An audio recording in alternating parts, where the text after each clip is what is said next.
இன்றைக்குரிய வேத வசனத்தினுடைய தலைப்பு resurrection of Christ. Resurrection of Christ for a resurrection of redeemed. Resurrection of Christ for the resurrection of redeemed will have resurrected living. இயேசு கிறிஸ்துவினுடைய உயிர்த்தெழுதல் இன்று ஒவ்வொரு மீட்கப்பட்ட பிள்ளைகளுக்கு அது ஒரு ஆதாரமாயிருக்கிறது. இயேசு கிறிஸ்துவினுடைய உயிர்த்தெழுதல், ப்ளீஸ் மேக் இட் authenticated. இயேசு கிறிஸ்துவினுடைய உயிர்த்தெழுதல் ஒவ்வொரு மீட்கப்பட்ட கர்த்தருடைய பிள்ளைகளுக்கு ஆதாரமாய் இருக்கிறது மட்டுமல்ல, ஒவ்வொரு கர்த்தருடைய பிள்ளையும் உயிர்த்தெழுதல் வாழ்க்கை வாழத்தக்கது. ஸ்தோத்திரம், ஹல்லேலூயா. அதான் நம்முடைய முறை, அதான் நமக்கு கொடுக்கப்பட்ட ஒரு தகுதி. That is what the plus point. அதுதான் நமக்கு மேன்மை. ஆண்டவர் உயிர்த்தெழுந்தார் என்று சொல்லுவதால்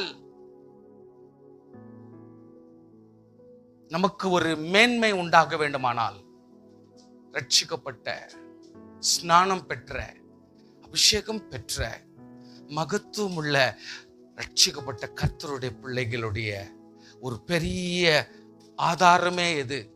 இயேசு கிறிஸ்து உயிர்த்தெழுந்தார். உயிர்த்தெழுந்தார் என்று சொல்லுகிற அந்த வார்த்தையினுடைய அர்த்தத்தை நாம் சொல்ல வேண்டுமானால், உயிர்த்தெழுந்தவர்களாக நாம் வாழ வேண்டும்.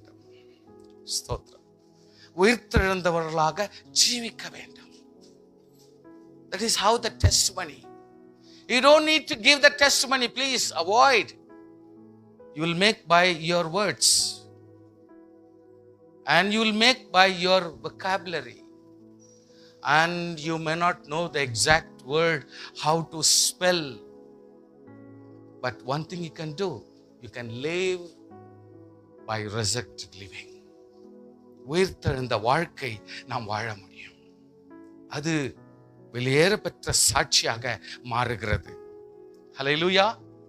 So my heading is resurrection of Christ for resurrection of redeemed will have resurrected living. So கர்த்தருடைய நாமத்தினாலே வேத வசனங்கள் எத்தன்மையாய் நாம் இன்னும் கூட பலனடைய ஒரு வாய்ப்பாக இருக்கிறது என்பதை கொஞ்சம் கூட நாம் படிப்பதற்கு முன்பாக செல்வோமாக. So first thing, hope and assurance. First Peter ಮೊದಲನೇ ಪೇತ್ರ 1:3 ವಚನದಲ್ಲಿ ಓದ್ತೇವೆ. ಯೇಸು ಕ್ರಿಸ್ತು மரித்தோரிலிருந்து எழுந்ததினாலே அழியாததும் மாசற்றதும் வாடாததுமாகிய சுதந்திரத்துக்கு ஏதுவாக ஜீவனுள்ள நம்பிக்கை உண்டாகும்படியாக தமது மிகுந்த இரக்கத்தினாலே நம்மை மறுபடியும் ஜனிப்பித்தார். நம்மை மறுபடியும் ரினியூ பண்றார், நம்மை மறுபடியும் புதுப்பிக்கிறார், நம்முடைய வாழ்க்கையை சீர்படுத்துகிறார். It's not just saying ஆண்டவர் உயிர்த்தெழுந்தார் உயிர்த்தெழுந்தார். There's no matter in saying that word. அது சொல்லுகிறதுனாலே ஒரு அர்த்தம் உண்டாகாது. கடைசி காலங்களிலே வெளிப்பட ஆயத்தமா இருக்கப்பட்ட ரட்சிப்புக்கு ஏதுவாக விசுவாசத்தை கொண்டு தேவனுடைய பலத்தினாலே காக்கப்பட்டிருக்கிற உங்களுக்கு அந்த சுதந்திரம் பரலோகத்தில் வைக்கப்பட்டிருக்கிறது. So the heaven authenticates there is a redeemer who redeemed you. ஒரு ரட்சகர், ஒரு மீட்டெடுக்கிற கர்த்தர் ஒருவர் இருக்கிறார். அவர் உங்களை மீட்டெடுக்க போதுமானவர். அது பரலோகம் உறுதியாக உங்களுக்கு சொல்ல முடியும். ஆனபடினாலே கிறிஸ்துவனுடைய உயிர்த்தெழுதல் இன்று நம்முடைய உயிர்த்தெழுதல். கரங்களை தட்டி ஸ்தோத்திரம் பண்ணுவோம். Number 2, let me say empowerment of holy living. ஒரு தேவனுடைய பூரண பலன், ஆவிக்குரிய சக்தி அல்லது அவருடைய திறமை இன்று ஒவ்வொரு உயிர்த்தெழுந்த கர்த்தருடைய பிள்ளைகள் மத்தியிலே அவர் வாழ்க்கையிலே வாழத்தக்க கிருபை கொடுக்கிறார். ರೋಮಾ ಪುರದವರೆಗೆ 8:5-11 ವಚನದಲ್ಲಿ அன்றியும் இயேசுவை மரித்தோரிலிருந்து எழுப்பினுடைய ஆவி உங்களில் வாசமாயிருந்தால், ஆமென், ஹல்லேலூயா, அந்த ஆவி உங்களில் வாசமாயிருந்தால் கிறிஸ்துவை மரித்தோரிலிருந்து எழுப்பினவர், ஸ்தோத்திரம், கிறிஸ்துவை மரித்தோரிலிருந்து எழுப்பினவர் உங்களில் வாசமா இருக்கிற தம்முடைய ஆவியினாலே சாவுக்கேதுவான உங்கள் சரீரங்களை உயிர்ப்பிப்பார். மறக்க வேண்டிய சூழ்நிலையும், வேதனிக்க வேண்டிய சூழ்நிலையும், அங்கலாய்க்க வேண்டிய சூழ்நிலை இருந்தாலும் ஆண்டவராகிய கர்த்தர் உங்களை உயிர்ப்பிக்க முடியும். ஹல்லேலூயா. ஒவ்வொரு சூழ்நிலையிலும் உங்களை உயிர்ப்பிக்க முடியும். டிரான்ஸ்ஃபர்மேஷன் அந்த ரினியூவல், ஒவ்வொரு மனுஷனுடைய வாழ்க்கையும் மாற்றப்பட்டதா இருக்க வேண்டும், பிளஸ் புதுப்பிக்கப்பட்டதாயும் இருக்க வேண்டுமானால் ಕೊಲೋಸದವರಿಗೆ 3ನೇ ಅಧ್ಯಾಯದ 1-2 ವಚನವರೆಗೂ நீங்கள் கிறிஸ்துவுடனே கூட எழுந்ததுண்டானால், கிறிஸ்து தேவனுடைய வலது பார்சத்தில் வீற்றிருக்கிற இடத்தில் உள்ள மேலானவைகளை தேடுங்கள். ஸ்தோத்திரம், ஹல்லேலூயா. மேலானவைகளை தேடுங்கள். ஹல்லேலூயா, ஹல்லேலூயா. உன்னதமானவைகளை தேடுங்கள், நல்லவைகளை தேடுங்கள், உத்தமமானவைகளை தேடுங்கள். பூமியில் உள்ளவைகள் அல்ல, மேலானவைகளே நாடுங்கள். ஏனென்றால் நீங்கள் பூமிக்காக, உலகத்துக்காக மரித்தோம். உங்கள் ஜீவன் கிறிஸ்துவுடனே தேவனுக்குள் மறைந்திருக்கிறது.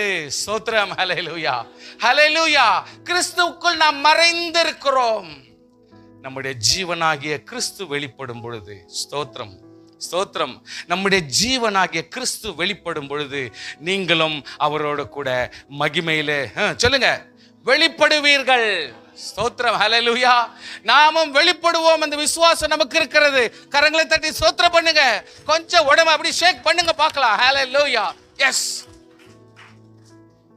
And there is a purpose and there is a mission.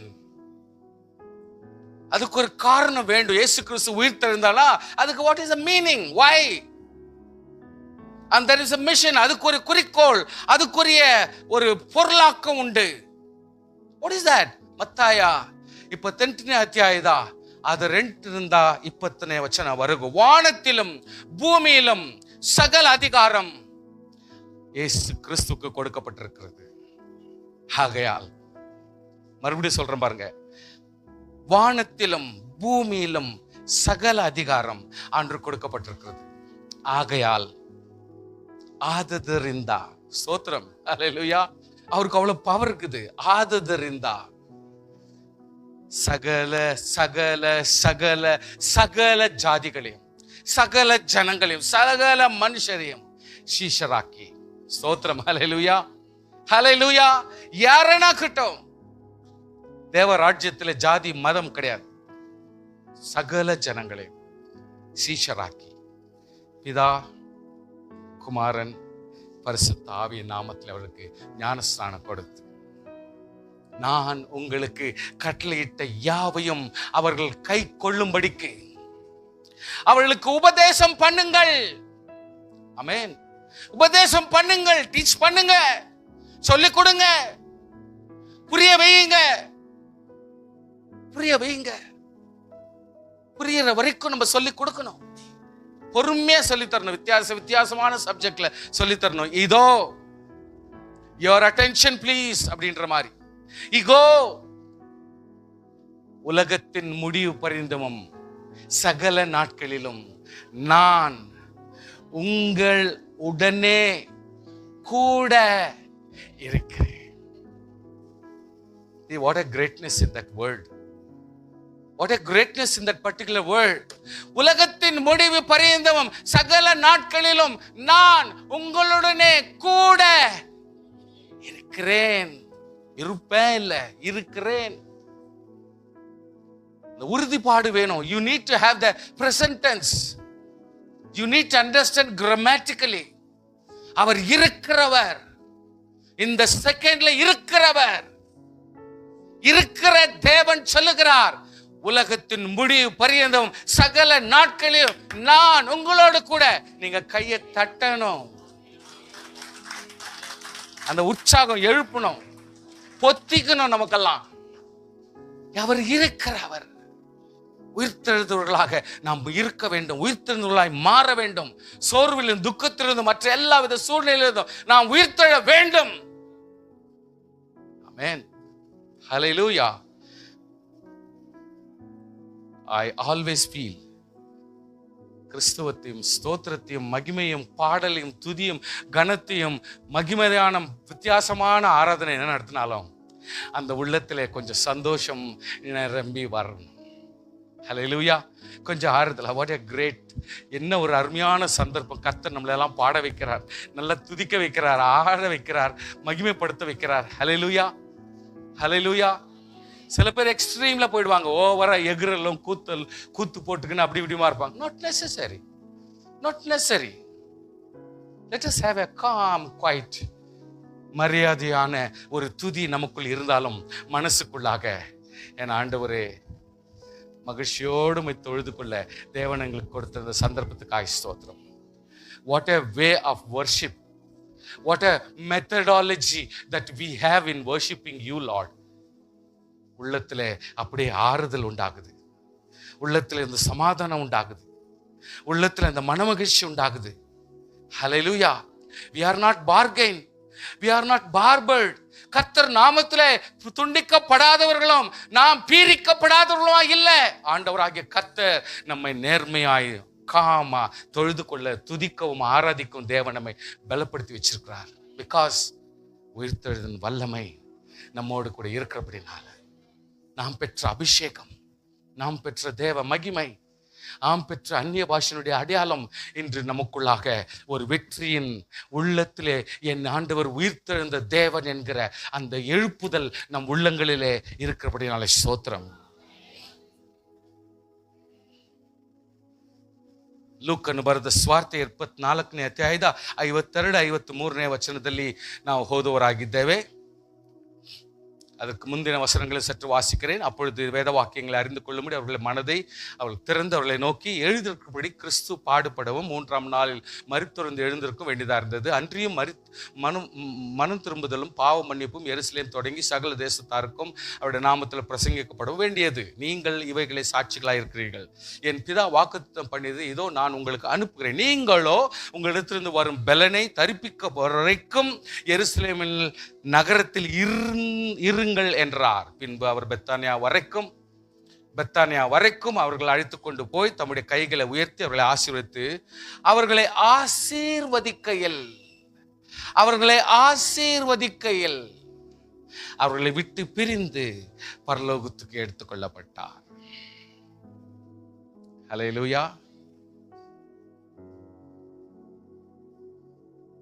100க்கு அதிபதி இயேசு கிறிஸ்து உயிர்த்தாழ்ந்தார் என்பதை அவன் புரிஞ்சுக்கிட்டாரு.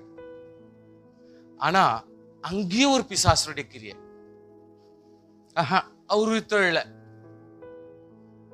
சீஷர்கள் வந்து எங்களை பலவந்தம் பண்ணி அந்த சடலத்தை எடுத்துன்னு போயிட்டாங்க. ஆமென். காசு கொடுத்து இது சொல்ல வச்சாங்க. ஹல்லேலூயா. இயேசு கிறிஸ்துவோ 40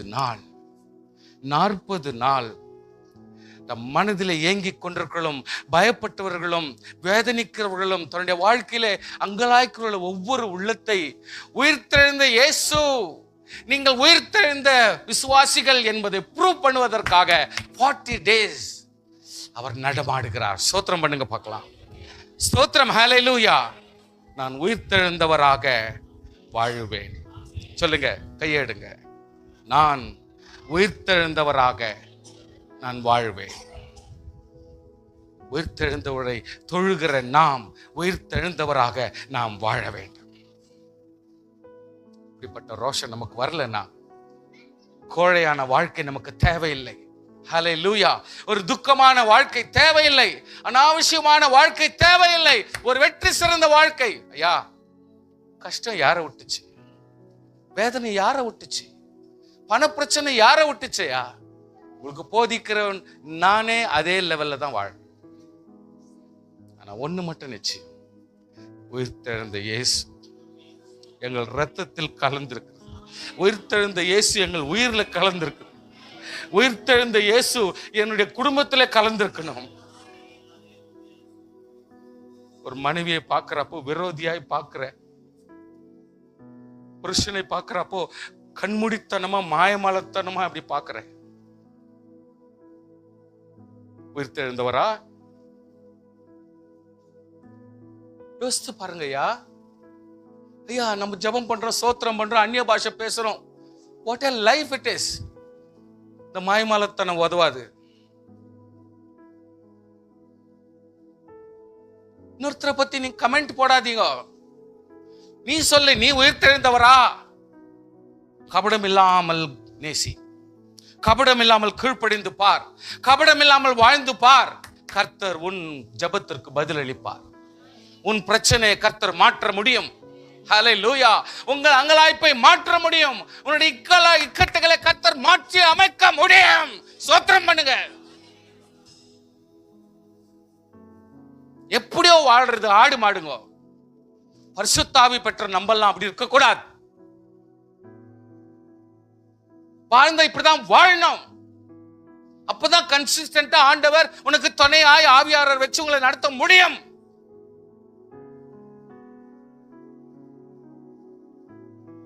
வாஞ்சிக்கிறேன். கடைசி நாட்கள் ஒவ்வொருத்தருடைய ஸ்ட்ராட்டஜி எனக்கு தெரியும். நாம் இந்த லெவலுக்கு இருக்க வேண்டியவர்கள் அல்ல. நாம் ஆவிக்குற நிலைமையிலும் சரீர பிரகாரம் பொருளாதார ரீதியிலும் சொத்து சொகத்திலும் இன்னும் அதிக லெவல்ல நாம் முன்னேற வேண்டியவர்கள். இது அல்ல நம்முடைய நிலைமை. We are blocking our increase. என்னுடைய முன்னேற்றத்துக்கு தடையா இருக்கிறது என் மனைவியோ, என் கணவனோ, என் பிள்ளைகள் அல்ல, நான் அல்ல, என் பெற்றோர் அல்ல, நானே.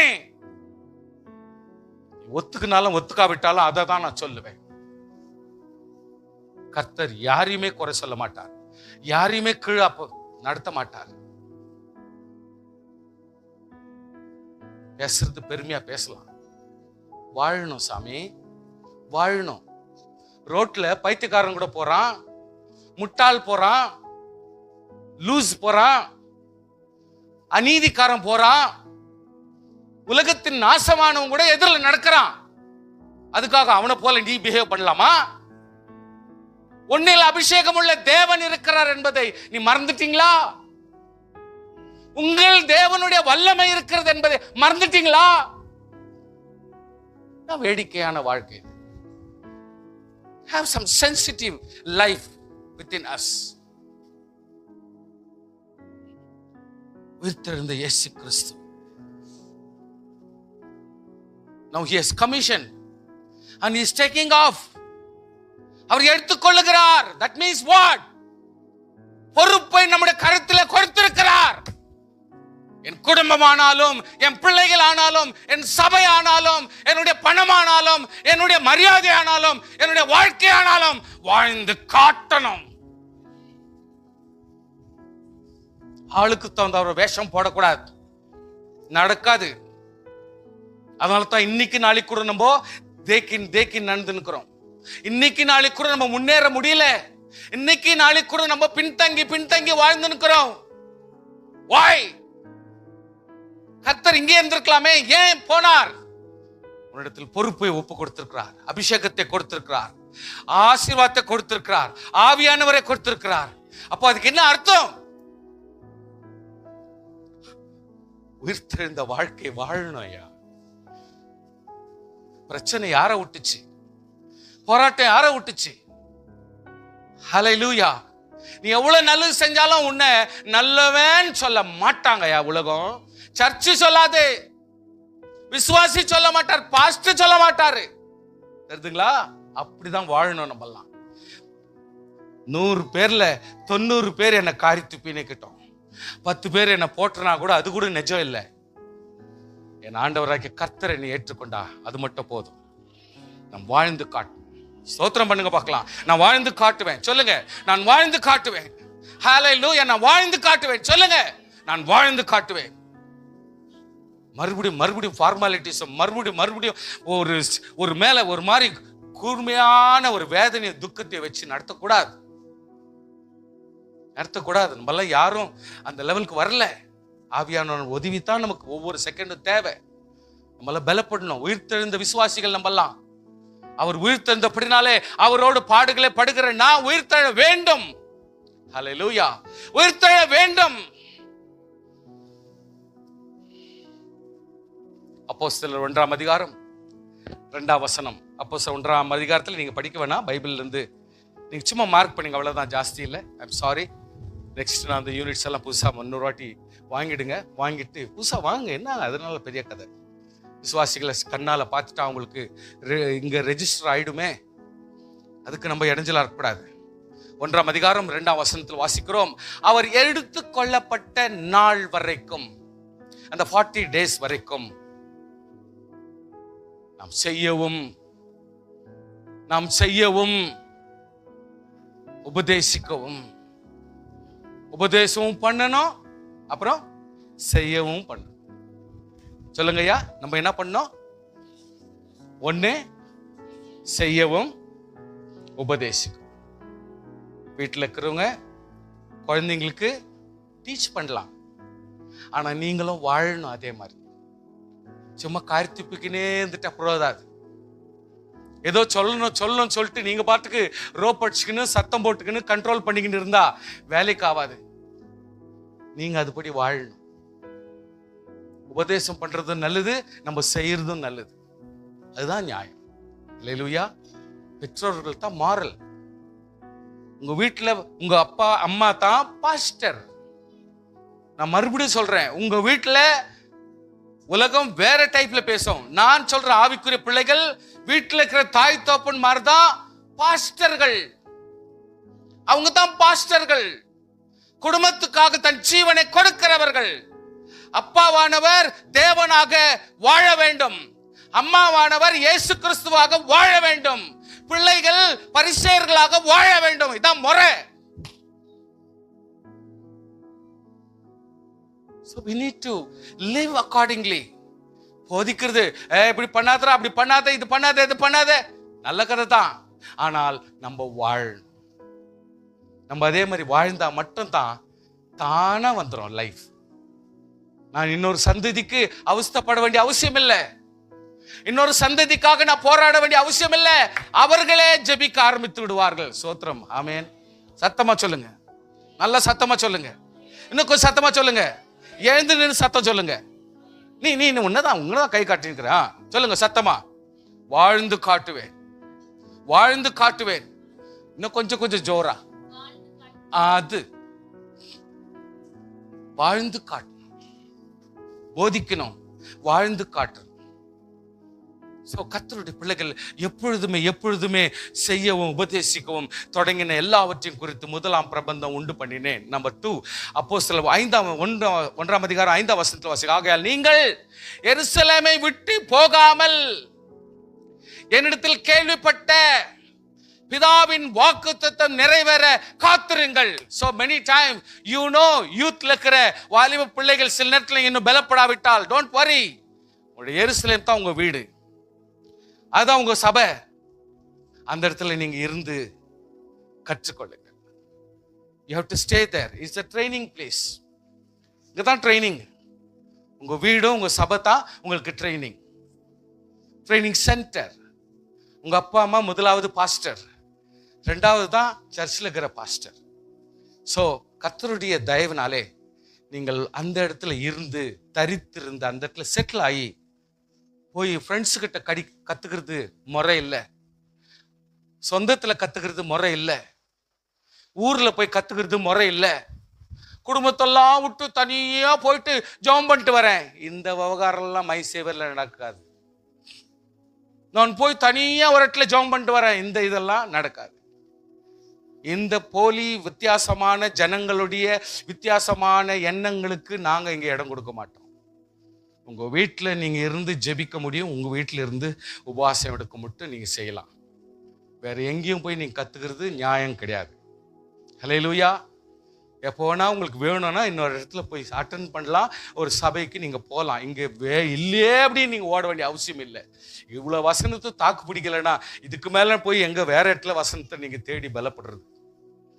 கர்த்தருக்குள்ளாக நீங்கள் பலப்படுங்கள். தேவன் தயவுள்ளவர். ஹல்லேலூயா. பரிசுத்த ஆவி உங்களிடத்தில் வரும் பொழுது நீங்கள் பலன் அடைந்து, ஸ்தோத்திரம், ஹல்லேலூயா. அங்கே முடிஞ்சிச்சு கதை. பரிசுத்த ஆவி உங்களிடத்திலே வருவாரானால் நீங்கள் பலன் அடைந்து, ஆமென், எருசலேமிலும் யூதேயா முழுவதிலும் சமாரியாவிலும் பூமியின் கடைசி பரிந்தும் தேவனுக்கு சாட்சிகளாய் இருக்க வேண்டும். ஹல்லேலூயா, ஹல்லேலூயா. அவர்கள் பார்த்து கொண்டிருக்கையில் உயர எடுத்து கொள்ளப்பட்டார். அவர்கள் பார்த்து கொண்டிருக்கையில் உயர எடுத்து கொள்ளப்பட்டார். So I just want to finish my worship here. அப்பொழுதுதான் தேவதூதர் சொல்றார், எருசலேமில் உள்ள மக்களை, என்ன நீங்க அண்ணாந்து பார்த்துன்னுக்கிறீங்க? என்ன பார்த்துன்னுக்கிறீங்க? டிவி ப்ரோக்ராமா, வீடியோ ப்ரோக்ராமா, செல்போன் ப்ரோக்ராமா? Hallelujah, hallelujah. மறுபடியும் சொல்றேன், விசுவாசிகளுக்கு ஒரு பாஸ்டருக்கும் எல்லாம் சேர்த்து நான் சொல்றேன், என்ன பார்த்துன்னுக்கிறீங்க சார்? என்ன அவ்வளோ நேரம் செல்போன் பார்த்துன்னுக்கிற? கொஞ்சம் மனசாட்சியே கிடையாது உனக்கு? கொஞ்சம் 2 நிமிஷம் விட்டுட்டு கொஞ்சம் சேஞ்ச் பண்ணி எங்க இருக்கிறேன், என்ன பண்ணுக்கிறேன், எவ்வளவு நேரமா உட்காந்துக்கிறேன்றதெல்லாம் யோசிக்கிறதெல்லாம் அந்த மனசாட்சியே கிடையாதா? கிறிஸ்டியனா நீ? சும்மா யாருக்கு மாயமாலத்தனமா இவ்வளவு உபகாரம் பண்றோம்? யோசனை பண்ணு, விடு. இதான் மை மீனிங். அதுக்கு என்னையா பார்த்துன்னுக்கிறீங்க? என்னையா பார்த்துன்னுக்கிறீங்க? டிவியா, என்ன வீடியோவா, இல்ல செல்போனா? ஆண்டவர் சொல்றார், உங்கள் கண் முன்னாக எடுத்துக்கொள்ளப்படுகிற அதே இயேசு மறுபடியும் திரும்பி வருவார். வசனத்தை படிங்க. ஹல்லேலூயா. உங்கள் கண் முன்னாக எடுத்துக்கொள்ளப்படுகிற அதே இயேசு உங்கள் கண் முன்னாக அதே இடத்துல திரும்பி வருவார். அதனால தான் நம்ம எல்லாம் பேசிக்கிறோம், கர்த்தர் அங்கதான் இறங்கி வர்றார் பொழுது ஒலிவ மலை மேல. அதான் ஸ்டேட்மெண்ட், ரைட்? கர்த்தர் இஷ்டம் தான் அங்கதான் வரட்டுமே. எங்க வந்தா என்ன? ஆவியானவர் என்கிட்ட வர முடியும், ஆவியானவர் என்னை பலப்படுத்த முடியும். I am in India. எனக்கு அந்த வித்தியாசம் தெரியாது. ஆவியானவர் இருக்கிற வரைக்கும் உலகத்தினுடைய எந்த மூலையில் இருந்தாலும் ஆவியானவர் என்னை பலப்படுத்த முடியும். ஸ்தோத்திரம் பண்ணுங்க பார்க்கலாம். தைரியமா இருங்க. இன்னைக்கு யூதர்கள் சொல்லிக்குவாங்க, எங்க ஊர்ல தான் இயேசு காலை வைக்க போறாருன்னு. வச்சுக்கிட்டோம். என்னை ரட்சித்த வரைக்கும் என் ஆண்டவராகிய கர்த்தர் என் வீட்டுக்கு வருவார். என்னை அவர் அபிஷேகம் பண்ணின வரைக்கும் என்னை பார்க்க இயேசு கிறிஸ்து என்னை கூப்பிட்டு வருவார். நான் எங்கேயும் போக வேண்டிய அவசியம் இல்லை. நான் எங்கேயும் போக வேண்டிய அவசியம் இல்லை. வசனத்தை நல்லா புரிஞ்சுங்க. C please understand. அன்னையிலிருந்து அவருடைய சகோதரர்கள் ஒருமனப்பட்டு ஜெபத்திலும் வேண்டுதலும் தரித்திருந்தார்கள். அவங்க எல்லாருமே மரியாளோட்டு பாருங்க, ஆலயத்துக்கு வந்தாங்க, சிலுவைக்கு வந்தாங்க, அதுக்கப்புறம் இங்க வந்தாங்க, உயிர்த்தெழுந்தாங்க. இயேசு கிறிஸ்து உயிர்த்தெழுந்து எங்க இருக்கிறார்? அங்க இருக்கிறேன், இங்க இருக்கிறேன், இந்த போறேன், அங்க போறேன், எல்லாம் போனாங்க. ஆண்டவர் சொல்லிட்டாரு, இங்க அங்கன்னு ஓடாத, நீ எருசலேம்ல தங்கிரு. எது வரைக்கும்? பரிசுத்த ஆவியானவர் நான் கொடுப்பேன். எப்படி நான் வந்து உங்களை உறுதிப்படுத்தணும், அதே மாதிரி பரிசுத்த ஆவியானவர் கொண்டு வந்து நான் கொடுப்பேன். அவர் உங்க மேல ஊற்றப்படுவார். அது வரைக்கும் நீ காத்துரு. எருசலேம்ல காத்துரு, உன்னுடைய வீட்டிலே காத்துரு. If your house is in 13th cross, please settle in 13th cross till the Holy Spirit falls on you. பரிசுத்த ஆவியானவர் ஒரு இடத்துல இறங்குற வரைக்கும் காத்துரு. பாஸ்டர், பரிசுத்த ஆவியே வர மாட்டேன்றாரு. நானும் 5 வருஷமா ஜெபம் பண்ணிரு. உட்கார்ந்து சாப்பாடு கட்சிடும், தூக்கம் கட்சிடும், வேலை கட்சிடும், பணம் கட்சிடும், செல்போன் கட்சிடும், ரீசார்ஜிங் டெய்லி கட்சிடும், எல்லாம் கட்சிடும். பரிசுத்த ஆவியார் கிடைக்கத்தானே? அதானே கிடைக்கத்தானே? அவ்வளவுதான் உன்னுடைய வாஞ்ச. நீ அப்படியே உட்காரு, அதான் நல்லது. இன்னொரு 10 வருஷம் அப்படியே இருந்துட்டு அப்புறம் எதுவும் ஆண்டவருடைய வருகைக்காக நீ போய் டைரக்டா அங்கே போக வேண்டிய நிலைமை வருதோ என்னவோ, இல்லை ஆண்டவராகிய இயேசு கிறிஸ்து இன்று நீ என்னோட கூட பரதீசில் என்னங்க அந்த கதை வந்துருமோ என்னவோன்னு யோசிக்கிறீங்களா? கொஞ்சம் கூட நீங்க திங்க் பண்ணுங்க please. Hallelujah. Everyone who believes in him will be resurrected to eternal life. Christians have already been spiritually raised to newness of life in Christ. கிறிஸ்துக்குள்ளாக ஒவ்வொரு உயிர்த்தெழுந்து ஆயிற்று. We will be bodily resurrected to eternal life when Christ return. இயேசு கிறிஸ்து வரும் பொழுது சரீர பிரகாரமாய் நாம் உயிர் மீட்சி அடைய போகிறோம். Hallelujah. Because I don't have time, I just close this message. The resurrected bodies of believers will be imperishable and bear the image of Christ.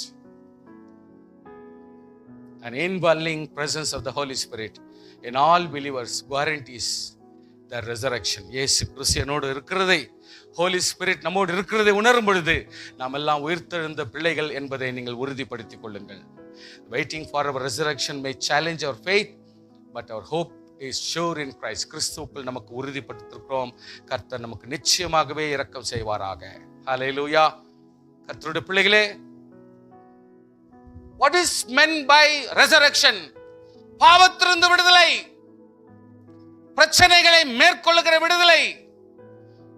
ஒவ்வொரு ஆவிக்குரிய பிள்ளைகளும் சரீரத்தை மேற்கொள்ள வேண்டும், பிசாசின் கிரியைகளை மேற்கொள்ள வேண்டும். ஒவ்வொருடைய வாழ்க்கையிலும் நாம் தகுதி பெற்று அற்புத வாழ்க்கை நடத்த வேண்டும். capable of receiving eternal life, பரிசுத்த ஜீவத்தை, நித்திய ஜீவனை பெறுகிறதற்கு நாம் ஆயத்தப்பட வேண்டும்.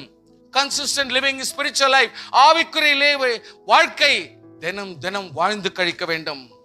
overcoming the world, உலகத்தை நாம் ஜெயிக்க வேண்டும். raised from the dead, ஒவ்வொரு பிரச்சனைகள், ஒவ்வொரு நாள் வருகிற போராட்டங்களை நாம் உயிர்த்தெழுந்த பிள்ளைகளானால் ஜெயிக்க வேண்டும். Hallelujah. Power to establish and govern all things, subdue all power of evil and darkness, having confidence in attaining through Christ, receiving all strength to receive the source of living. ஆண்டவர் ஆதாரத்தை நமக்கு கொடுக்கிறது. அதுதான் உயிர்த்தெழுந்த வாழ்க்கை. In resurrection all things are possible to make through. எதையும் ஜெயிக்கத்தக்க ஒரு வாழ்க்கை தான் உயிர்த்தெழுந்த வாழ்க்கை. Efficient in ministerial activities, ஆவிக்குரிய சபை ஊழியங்களிலே ஜெயமுள்ள வாழ்க்கை வாழ வேண்டுமானால் உயிர்த்தெழுதல் வாழ்க்கை நமக்கு தேவை. ஹல்லேலூயா.